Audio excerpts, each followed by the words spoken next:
What if I told you one of the most visionary architects of the 20th century helped shape skylines across 2 continents, and yet history almost erased her name? She was Frank Lloyd Wright's right hand. She sketched dreams that became reality, and she forged a life that defied every expectation of what a woman could do in architecture. Her name was Marion Mahony Griffin, but while Wright became a legend, Marion slipped into the shadows. This is her story and why it matters more than ever. A girl with a vision. Marion was born in 1871 in Chicago, a city still smoldering from the Great Fire. Her father died young. Her mother, a school teacher, raised her to believe that ambition was not just for men. By the 1890s, Chicago had become a laboratory of modern architecture. Skyscrapers scraped the sky, and bold young architects experimented with glass and steel.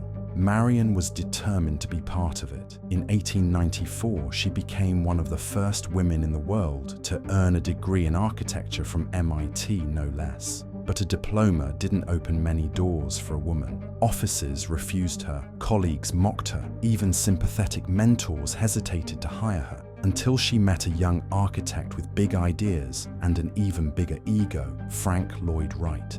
The magic of the pencil Wright had just started his own practice. He needed talent and fast. Marion joined as his first employee. What happened next would define Prairie style forever. Her renderings weren't just blueprints, they were works of art, delicate, fluid, almost dreamlike. She could take Wright's rough sketches and conjure images that clients fell in love with before a single brick was laid. Imagine, in an era before Photoshop or 3D modeling, a woman with a pencil could sell million-dollar visions. Her drawings graced projects like Unity Temple, Robbie House, and the Dana Thomas House landmarks that would become Wright's signature. But while Wright signed the plans, Marion's hand shaped the way the world saw them.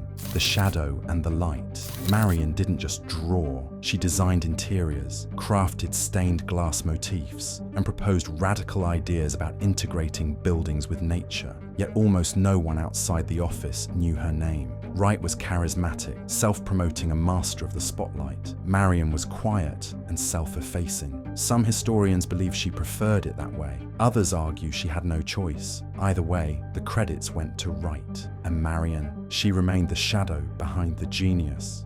A new partnership.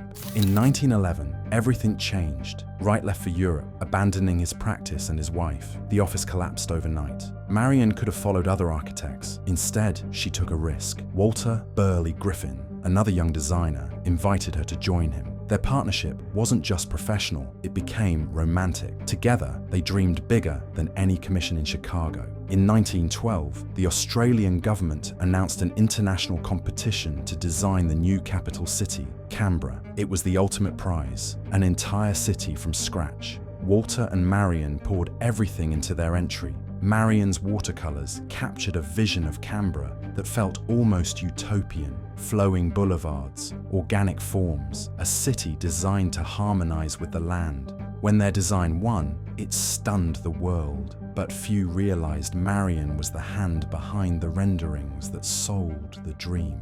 Canberra, the promise and the curse. Australia offered a blank canvas. Walter became the chief architect. Marion was his closest collaborator. But politics and bureaucracy poisoned the project. Government officials meddled, budgets evaporated, and jealous rivals undermined them at every turn. Marion's vision for an ideal city, a place of beauty, community, and sustainability, slipped further out of reach. Years later, she would call Canberra a sad story. It broke Walter's spirit. But Marion didn't give up.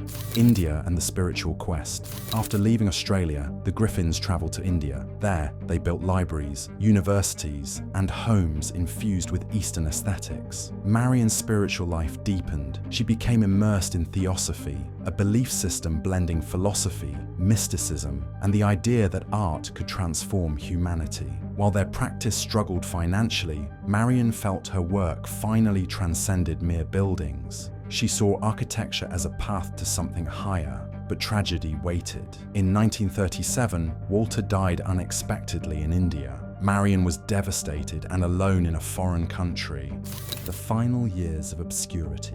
After Walter's death, Marion returned to Chicago. She never remarried. She rarely worked as an architect again. Instead, she poured herself into writing. Over decades, she compiled a 1,400-page memoir called The Magic of America. Part autobiography, part love letter to architecture, part philosophical treatise. It was Marion's attempt to set the record straight, yet no publisher would touch it. The manuscript sat in boxes, unread. When she died in 1961, she was almost entirely forgotten.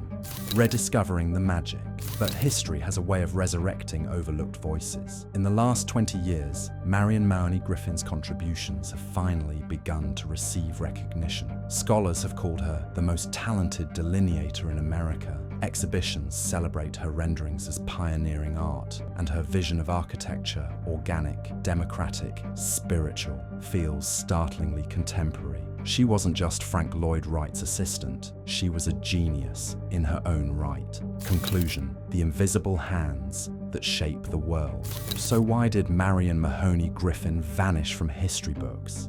Because she was a woman in a man's world. Because she didn't shout the loudest. Because sometimes the hand that draws the dream isn't the one that signs it. But if you look closely, you'll see her influence everywhere, from the prairie houses of Illinois to the grand boulevards of Canberra. Marion proved that architecture isn't just about buildings. It's about imagination, courage, and the willingness to stay true to your vision, even when no one gives you credit. Perhaps the real magic of architecture is that it lets forgotten geniuses leave their mark anyway.